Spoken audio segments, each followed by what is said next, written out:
Iran ने तेल उत्पादन घटाया तो, लेकिन इसे पूरी तरह से बंद नहीं कर सकता है ईरान।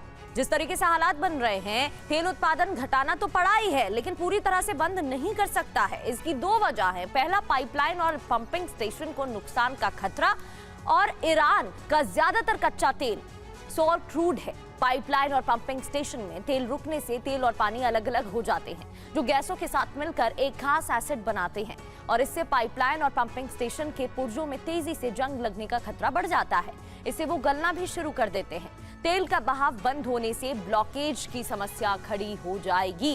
पंप के कई हिस्सों में कच्चे तेल से निकलने वाला खास पदार्थ सूख जाएगा। भविष्य में जब इन्हें दोबारा शुरू किया जाएगा तो पंप में डैमेज होने का खतरा कई गुना ज्यादा होगा।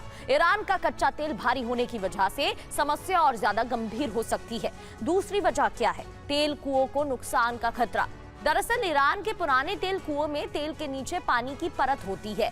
पंपिंग रुकने से नीचे का पानी ऊपर आ जाएगा और वहीं पानी तेल वाली चट्टानों में घुस सकता है। अगर ऐसा हुआ तो पानी इन चट्टानों से निकलना नामुमकिन होगा। यहाँ मौजूद तेल हमेशा के लिए चट्टानों में फंस जाएगा। इसके अलावा कुएं बंद होने से दबाव कम होने के कारण तेल वाली चट्टानें आपस में चिपक या ढह सकती हैं। इससे भविष्य में वहां के तेल का निकलना बेहद ज्यादा कम हो जाएगा। एक और परेशानी खड़ी हो जाएगी और ये स्थायी नुकसान होगा। एक रिपोर्ट के मुताबिक इन हालातों में ईरान केवल आज का तेल नहीं बल्कि अपनी भविष्य की उत्पादन क्षमता का 20 से 30% हिस्सा हमेशा के लिए खो देगा। देखिए, और इन सब के बीच बात अब ईरान की रणनीति की करते हैं, क्योंकि ईरान ने अमेरिका के सामने 3 चरण वाला प्रस्ताव रखा है। लेकिन व्हाइट हाउस की सिचुएशन रूम की बैठक के बाद ट्रंप ने इस प्रस्ताव को सिरे से खारिज कर दिया और एक बार फिर धमकी दी कि ईरान के संवर्धित यूरेनियम को छीन लिया जाएगा। यह भी खबर है कि अब ट्रंप अरब में अमेरिका के चौथे aircraft carrier USS divide D यानी कि आइजन हावर को भी उतारने का आदेश दे सकते हैं, जिसको तैनात करने की तैयारी चल रही है सिचुएशन रूम में हुई बैठक के बाद। यानी एक तरफ बातचीत की कोशिश और दूसरी तरफ युद्ध के लिए पूरी तैयारी। दोनों एक साथ आगे बढ़ रहे हैं। रिपोर्ट देखिए।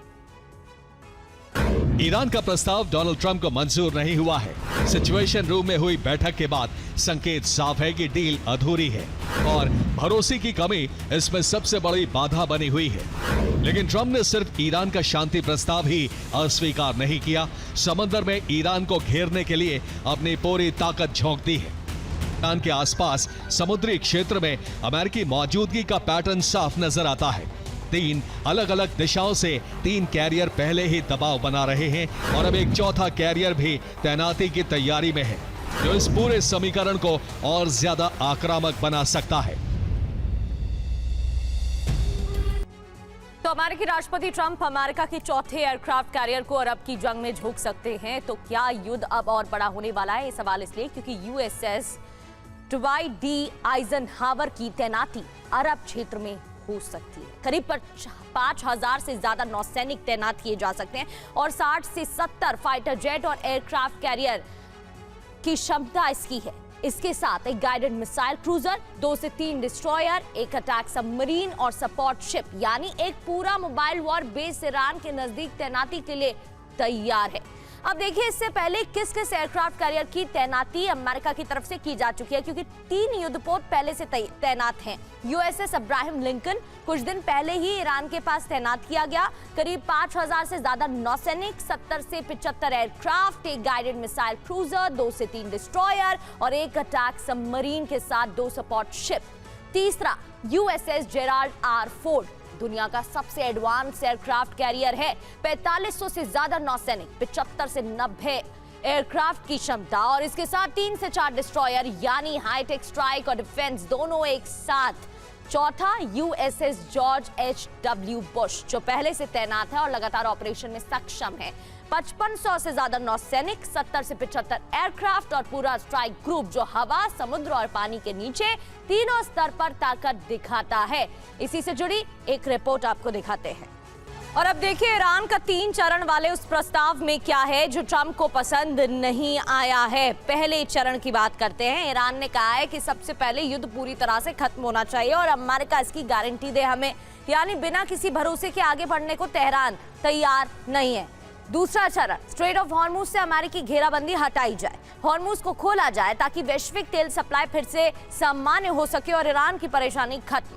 तीसरा चरण, सबसे अहम और सबसे विवादित परमाणु कार्यक्रम पर बातचीत। लेकिन बात बाद में हो, यानी पहले युद्ध और रास्ता निकले, युद्ध को लेकर कोई समाधान निकले और फिर न्यूक्लियर मुद्दा उठाया जाए, ईरान का कहना। जर्मनी के चांसलर फ्रेडरिक मर्ज ने तो यहां तक कह दिया है कि अमेरिका ईरान के हाथों अपमानित हो रहा है। उन्होंने वॉशिंगटन की रणनीति पर सवाल उठाते हुए इराक और अफगानिस्तान का उदाहरण दिया और कहा कि बिना स्पष्ट एग्जिट प्लान के इस तरह के संघर्ष खतरनाक साबित होते हैं। फ्रांस भी संकट को लेकर अलर्ट मोड में है और राष्ट्रपति इमैनुअल मैक्रों ने साफ संकेत दिए हैं कि वो ईरान पर दबाव बनाएंगे ताकि हॉर्मुज जलदमरू मध्य को फिर से खोला जा सके।